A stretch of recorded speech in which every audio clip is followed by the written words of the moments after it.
नमस्कार दोस्तों, मैं हूं आपका आध्यात्मिक दोस्त डॉक्टर मोहित और आपके अपने चैनल एस्ट्रोलॉजर मोहित शाह में आपका स्वागत करता हूं। दोस्तों, आज का वीडियो हमारा पितृदोष के उपाय के ऊपर है। इसके पूर्व के वीडियो में हमने पितृदोष के ऊपर बहुत ही विशेष वीडियो का निर्माण किया, जिसमें हमने पितृदोष क्या है, पितृदोष शुभ है या फिर अशुभ है, पितृदोष कहाँ से आता है, पितृदोष से रिलेटेड क्या सावधानियां बरतनी चाहिए, पितृदोष से रिलेटेड कुंडली में किस किस प्रकार के योग होते हैं, इसके ऊपर हमने विशेष रूप से बात किया। आज हम उसके उपाय के ऊपर बात करेंगे। पितृदोष एक बहुत ही जटिल योग, आज के समय में एक बहुत ही जटिल समस्या आप सभी के समक्ष उत्पन्न हुआ है, क्योंकि इसका निर्माण अनेकानेक प्रकार से होता है। जैसे कि कुंडली में पूर्व जन्म के कर्म को समझने के लिए अनेक भाव होते हैं, पंचम भाव, षष्ठम भाव, अष्टम भाव, नवम भाव, द्वादश भाव। उसी प्रकार पितृदोष भी अनेकानेक प्रकार से निर्माण होता है। पितृदोष का कोई सिंपल एक फॉर्मूला नहीं है कि ये चीज हुआ तो पितृदोष का निर्माण हो गया। पितृदोष को समझना पड़ेगा। कई बार तो सूर्य चंद्रमा दोष रहित रहते हैं, लेकिन फिर भी पितृदोष का निर्माण हो रहा होता है। उसका विश्लेषण करने की आवश्यकता है, और वह पितृदोष कुल देवी के श्राप के कारण हो रहा होगा, और आप उसे समझ ही नहीं पाएंगे कि आपकी कुंडली में पितृदोष का निर्माण हो रहा है, क्योंकि ना ही कोई काल सर्प दोष है या फिर सूर्य चंद्रमा पीड़ित है, पंचम भाव, षष्ठम भाव, अष्टम भाव भी पीड़ा रहित है, तो फिर कहां से यह दोष का निर्माण हो रहा है? वह दोष कुल देवी के श्राप के कारण भी हो सकता है। इसीलिए इसका विशिष्ट विश्लेषण आपको करवाने की आवश्यकता है। किसी भी योग्य विद्वान पंडित से, किसी भी योग्य विद्वान देवज्ञ से आपको इसका विश्लेषण आप करवाएं, तभी जाकर आप इसका परफेक्ट सॉल्यूशन कर पाएंगे। तो आज के वीडियो में हम सबसे पहले यह बात करेंगे कि यह जो पितृदोष है, क्या यह परमानेंट होता है या फिर टेम्पररी होता है, कब तक इसका फल जातक को मिलता है। दूसरा, हम यह जानेंगे कि इसके उपाय क्या एक बार कर लेने से हो जाएगा या फिर हमें बार बार करना चाहिए, क्या ऐसे कर्म हैं जो हमें ध्यान रखना चाहिए। तीसरा, हम यह बात करेंगे कि इसकी शांति का सही तरीका क्या होता है, क्या प्रोसेस आपको अपनाना चाहिए जिससे आप परफेक्टली इस योग को शांत कर सकें। चौथा पॉइंट जिसके ऊपर हम बात करेंगे वो ये है कि आप किस प्रकार से बच सकते हैं, किन बातों का हम ध्यान रखें जिससे आप पितृदोष से बचे रह सकते हैं, और पितृदोष की जटिलताओं के ऊपर हम अंतिम में बात करेंगे। आइए हम बात करते हैं। सबसे पहले हम ये जानते हैं कि क्या यह योग परमानेंट है या फिर टेम्पररी है। परमानेंट का अर्थ है कि क्या जीवन भर इसका फल आपको भुगतना पड़ेगा, या फिर कुछ समय तक होता है, जब किसी ग्रह की दशा अंदर दशा चलेगी तब तक मिलेगा। मैं आपको बतलाता हूं। पितृदोष का निर्माण अतृप्त आत्माओं के कारण होता है। ऐसे अतृप्त आत्मा जो आपसे कुछ एक्सपेक्टेशन रखते हैं, किसी भी तरह से आप उनको मुक्ति प्रदान कर सके, इसीलिए आपकी कुंडली में पितृदोष का निर्माण हो रहा है। तो जब तक वह अतृप्त आत्माओं को शांति नहीं मिल जाती, तब तक आपके जीवन में परेशानी बनी रहेगी। इसीलिए इसके पूर्व के वीडियो में हमने इस योग के विषय में आपसे यह पूछा था कि आप पितृदोष को शुभ मानते हैं या फिर अशुभ मानते हैं, क्योंकि मैं तो स्वयं से उसे बहुत ज्यादा शुभ योग मानता हूं। लेकिन अगर आप उसकी शांति कर पाए तो, अर्थात कि जब तक उन अतृप्त आत्माओं को शांति ना मिल जाए, मुक्ति ना मिल जाए, तब तक आपके जीवन में परेशानी बनी रहेगी। अर्थात यह योग परमानेंट नहीं होता है, लेकिन टेम्पररी भी नहीं होता है। इसके ऊपर कंडीशन अप्लाइड है, ये करें आप तब आप शांति से रह पाएंगे। उसी प्रकार दूसरा हमने बात किया कि क्या यह योग पुनः अपना असर डालेगा। तो मैं आपको बतला दूं कि अगर आपकी कुंडली में पितृदोष का निर्माण हो रहा है, आपने अगर उस पितृदोष की शांति कर भी ली, तब भी आप अभी भी फंसे हुए हैं, क्योंकि अभी तक सिर्फ आप मुक्त हो पाए उससे। अब आपके संतान होंगे, उनके कुंडली में भी पुनः उस पितृदोष का निर्माण हो जाएगा, और फिर आप इनडायरेक्टली ही सही, लेकिन आप फिर से पीड़ित हो गए। आप स्वयं बच गए, आपने अपने कुंडली का शांति करवा लिया, अपने पितृदोष की शांति करवा ली, लेकिन आपके जो अपने भाई बहन हैं उनकी शांति कैसे होगी? इसीलिए इसका परमानेंट सॉल्यूशन करने की आवश्यकता है। आप अपने कुंडली का अपने योगों का शांति शमन तो करवाएं ही, साथ ही आपके घर के बड़े मेंबर जो हैं उनको जाकर नारायण बलि, नाग बलि, त्रिपिंडी श्राद्ध, साथ में पिंडदान, जब हम ये 4 कर्म कर लेते हैं तब पितरों को मूल रूप से शांति मिल जाती है। वो जिस भी कार्य के लिए हैं वो अपने नेक्स्ट डायमेंशन की ओर अग्रसर हो जाते हैं। किसी को अगर मुक्ति मिलना है तो मुक्ति मिल जाता है, किसी का पुनर्जन्म होना है तो पुनर्जन्म हो जाता है, उन प्रेत आत्माओं को शांति मिल जाती है। ये नारायण बलि, नाग बलि क्या है, इसके ऊपर भी हम बात करेंगे आगे। तो अब हम बात करते हैं कि पितृदोष की शांति का सही तरीका क्या होना चाहिए। सबसे पहले घर में आपको पितरों के प्रति एक श्राद्ध कर्म होता है, पितरों का जो पितृकर्म होता है वो सदैव होना चाहिए। अगर आपके दादाजी किसी विशेष मास के किसी विशेष तिथि में गए हैं तो उस दिन आपको उनके नाम से भोजन निकालकर गरीबों को खिलाना चाहिए, पशुओं को खिलाना चाहिए।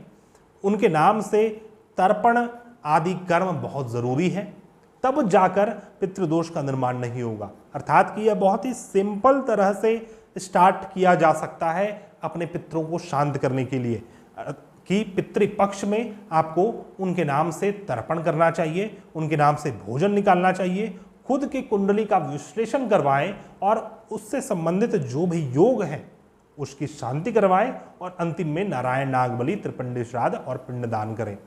इससे जाकर पितृदोष मूल रूप से शांत होगा। साथ ही कुल देवी देवता के पूजन करने से भी पितृदोष शांत होता है। पशुओं की सेवा, सर्पों की सेवा, बैल, गौ, इन पशुओं की सेवा करने से पितृ तृप्त होते हैं। ब्राह्मणों की सेवा करने से भी पितृ तृप्त होते हैं। आइए बात करते हैं कि इससे बचे रहने का क्या उपाय है। मान लीजिए आपके घर में 4 आपके भाई बहन हैं, आपकी कुंडली में पितृदोष का निर्माण नहीं हुआ है, लेकिन आपके अन्य 3 भाई बहन में पितृदोष का निर्माण हो रहा है, तो क्या आप प्रभावित होंगे? जी हाँ, बिल्कुल, आप 100% प्रभावित होंगे। आपकी कुंडली में पितृदोष का निर्माण नहीं है तब भी। तो आपको क्या करना चाहिए? जिनकी कुंडली में निर्माण हो रहा है वो तो अपनी कुंडली का निदान करेंगे, लेकिन आप क्या करें जिससे आप बचे रहें? बहुत ही सरल चीज है। जब भी आप भोजन करें, अपने भोजन का थोड़ा सा भी पार्ट निकालकर कौवा को आप अर्पण करें। कौवा को संतुष्ट करने से भी पितृ संतुष्ट होते हैं। गौ माता की सेवा करते रहें, कुल देवी देवता की पूजन सेवा आप करते रहें, अपने बड़ों का ख्याल रखें, उनसे अच्छा बर्ताव रखें, उनको आदर सम्मान दें।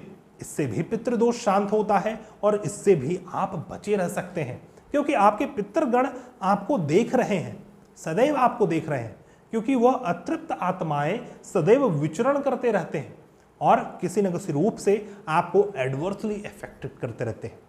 जीव हत्या ना करें, किसी प्रकार की जीव हत्या ना करें, सर्प हत्या तो भूल कर भी ना करें, प्रकृति का नुकसान ना करें। बहुत ज़्यादा आप पेड़ पौधा काट दें, आप ये सोचें कि मेरा क्या जा रहा है, या फिर आप कोई जल के स्रोत को, कोई पौंड, कोई तालाब, कोई नदी नहर को आप बर्बाद कर दें, किसी तरीके से आप प्रकृति के बारे में ना सोचें और उसका बहुत बुरे तरह से आप यूजेस करें, तब भी आपको पितृदोष लग सकता है। इस चीज के लिए आप सावधान हो जाएं और इन चीजों का विशेष ख्याल रखें।